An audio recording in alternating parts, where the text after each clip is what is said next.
Out here, excited to introduce another wine. I love Italian varieties. I have loved Italian varieties since we started this project. This is Dolcetto, and Dolcetto has turned out to be a very eccentric variety for us. It has this weird texture of tannins and a combination of a nose that kind of rides the line between some earthy notes, this very, very vivid red fruit, and the texture is these kind of sandy, gravelly tannins that are very, very common through the Italian varieties. This is one of those wines that the people that fall in love with it absolutely go gaga for it. I'm one of those people. This really does it for me. However, there are some people that approach it and they're like, this is not my cup of tea. So this is a very polarizing wine, but I think this is what makes wine interesting, is when you have not a sea of sameness, but you have these bottles that take you for a moment, they take you somewhere else, and they make you say, wow, that was just totally a different experience.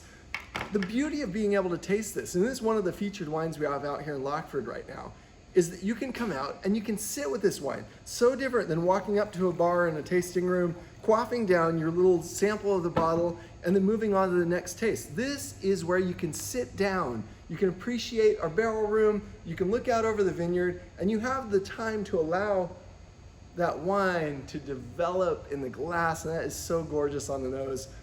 It changes in those soft, velvety, sweet aromatics on the top of the nose, and then you've got that tannin powerhouse. In Italy, this would be called the little sweet one. It's got a texture that is very different. It's not at all sweet. This is a misnomer in the name, but very interesting. Grown in the Clements Hills, about 1.5 miles from our Lockford winery. The hills in that area have this strange soil composition that's like this almost alluvial wash of kind of clay and sand, goes down about 4 feet, and then you get into all this gravel, like gravel and cobblestone. It's so different than most of the soils that we deal with here in Lodi, and you get these more terse, intense wines out of that region.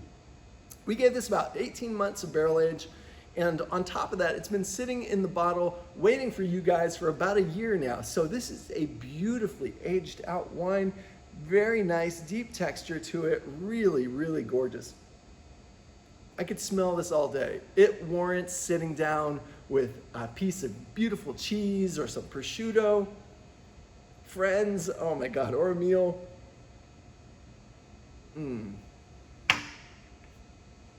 the palate, it's almost Sangiovese-like. It's got that kind of cedariness there, and it's this red fruit that just drives forward on it. Red strawberry, red cranberry notes. The tannins are not mean and angular, but they're definitely present, and just velvety finish. And right now it's just been lingering on the back of my palate. It does not go away. I am encouraging you guys to try this while we've got it. We only made about 100 cases. It's here for a while. I hope you guys enjoy.